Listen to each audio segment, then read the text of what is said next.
Hey Brain Blitzer, today we're tackling a heavyweight topic, depression. This isn't your everyday blues or the funk you feel when it rains out your weekend plans. Depression is a leading cause of disability worldwide, touching lives across the globe, including close to 10% of adults in the United States alone. Now, feeling down occasionally is a universal experience. Maybe you bombed a test, got passed over for a promotion, had a fallout with a friend, or yes, got rained on. These moments suck and they can make us feel pretty low. But usually, these feelings fade as the situations change or as we adapt to them. But here's the kicker. Clinical depression, it's a whole different beast. It doesn't pack its bags and leave after a few days.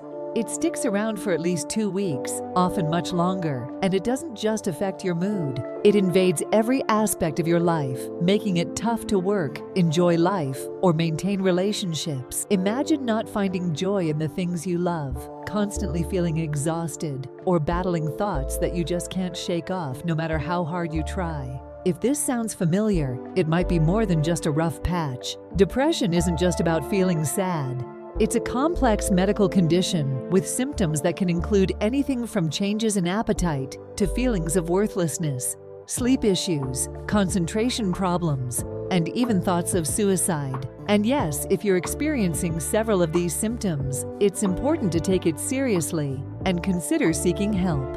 But let's get a bit sci-fi for a moment and talk about what's happening in the brain during depression. We're talking about physical changes you could see if you had X-ray vision, like smaller frontal lobes and changes in the hippocampus. It also involves some pretty complex stuff like neurotransmitter imbalances and changes in sleep cycles and hormones. The brain is a complex organ, and despite all our advances, there's still so much we're learning about how depression affects it. One of the trickiest parts of dealing with depression is how invisible it can be. Someone might look fine but be struggling internally in ways that aren't obvious. It often takes years for individuals to reach out for help, but the good news, there are effective treatments available, from medications and therapy to cutting-edge techniques like electroconvulsive therapy and transcranial magnetic stimulation for more severe cases. So, if you or someone you know is battling with these feelings, it's crucial to encourage seeking help.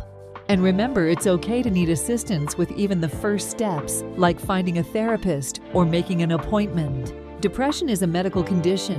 It's not a sign of weakness, and it's definitely not something one can simply snap out of. To those who haven't experienced depression, it's vital to listen and support without making comparisons to normal, temporary down moments we all face. Open conversations about mental health can pave the way for understanding and can even save lives by reducing the stigma around asking for help. Now, diving deeper into the symptoms, depression doesn't just touch your mood. It can affect your body and thoughts in ways you might not expect. Have you ever felt so drained that getting out of bed feels like lifting weights? Or so indifferent that your favorite hobbies feel like chores? That's depression casting its long shadow. It's like watching life through a foggy window, where everything seems dull and colorless. And it's not just about feeling sad. Some folks get irritable, snapping at loved ones over the smallest things, which just adds to the guilt and isolation. But here's a kicker. Depression can play tricks on your mind, making you believe lies about yourself and the world. It whispers that you're not good enough, that nothing will ever get better. It's a cruel mirage, but one that feels all too real. And let's not forget the physical symptoms, unexplained aches and pains, headaches, and a sluggish feeling that no amount of coffee can cure. It's a multi-front battle, both mental and physical. Now on to treatments. Imagine if we could tune our brains like instruments, finding the right balance to play a harmonious melody. That's what modern treatments aim to do. Medications like antidepressants work to adjust those neurotransmitter levels, but it's not a one-size-fits-all solution. It can take time to find the right medication and dosage, and the journey might feel discouraging. But when it clicks, the difference can be night and day. Therapy, on the other hand, offers a space to unpack your thoughts and patterns, building strategies to handle those depressive whispers. Cognitive behavioral therapy, for example, teaches you to challenge and replace negative thoughts with more balanced ones. It's like mental training for the marathon of life, helping you navigate ups and downs with a healthier mindset.